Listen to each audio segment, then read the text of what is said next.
சரிங்க சித்தி. பிஸ்கட் இங்கே தம்பிக்கு தீர்ந்து போச்சு. சரி ஓகே சித்தி வரேன். தம்பிக்கு பிஸ்கட் செஞ்சு வச்சிருக்கேன் நாங்கள் சித்தி. போய் ராகி பிஸ்கட் வாங்கிட்டு வந்துடலாமா? குழந்தைங்களுக்கு கடையில் வாங்கி கொடுக்குற பிஸ்கட்டை ஸ்டாப் பண்ணிவிட்டு வீட்டிலே வந்துட்டு நம்ம கடாயை வச்சு பிஸ்கட் தாராளமாக செய்யலாம். எப்படி பண்ணலாங்கிறத பார்க்கலாம். ஃபஸ்ட்டு ஒரு பவுலில் ராகி மாவு, கோதுமை மாவு, கொக்கோ பவுடரை ஆட் பண்ணிக்கோங்க. இன்னொரு பவுலில் கெட்டியான நெய் வந்து ஆட் பண்ணிக்கோங்க. அதோட நாட்டு சக்கரை ஆட் பண்ணிக்கோங்க. உங்களுக்கு ஸ்வீட் தந்து அப்படி நல்லா வந்து மிக்ஸ் பண்ணிக்கோங்க. க்ரீம் மாதிரி வரும். மிக்ஸ் பண்ணிக்க பவுடரையும் ஆட் பண்ணி நல்லா மிக்ஸ் பண்ணிக்கோங்க. சப்பாத்தி மாவு மாதிரி பிசைஞ்சு எடுத்துக்கோங்க.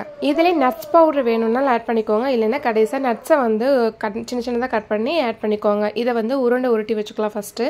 ஸ்கூல் ஸ்நாக்ஸுக்கெலாம் இப்போல்லாம் பிஸ்கட்டு, சிப்ஸு இதெல்லாம் எதுவுமே கொடுக்கக்கூடாதுன்னு சொல்லியிருக்காங்க. ஸோ நம்ம வீட்டிலே வந்து தயார் பண்ணி இந்த பிஸ்கட்டை வந்து தாராளமாக ஸ்நாக்ஸுக்கு கொடுக்கலாம். இந்த வீடியோ உங்களுக்கு யூஸ்ஃபுல்லாக இருக்குது அப்படின்னா சேவ் பண்ணி வச்சுக்கோங்க. ஃப்ரீயாக இருக்கிற டயத்தில் செஞ்சு பாருங்கள். இப்போ நமக்கு என்ன டிசைன் வேணுமோ அந்த டிசைனுக்கு வந்து நீங்கள் ப்ரிப்பேர் பண்ணிவிட்டு ப்ரீஹீட் பண்ணி வச்சுக்கோங்க ஒரு 10 நிமிஷத்துக்கு.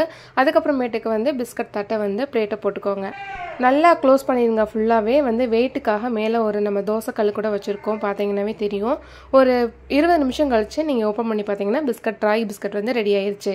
இப்போ நல்லா ரெடி ஆனதுக்கப்புறமேட்டுக்கு இதை வந்து ஆற வச்சிடலாம். ஃபஸ்ட்டு ஒரு 10 மினிட்ஸ்க்கு ஆற வச்சிட்டிங்கன்னா இப்போ பிச்சு பார்த்தாவே தெரியும் நல்லா சாஃப்டாக இருக்குது, நல்லா டேஸ்ட்டாகவும் இருக்குது.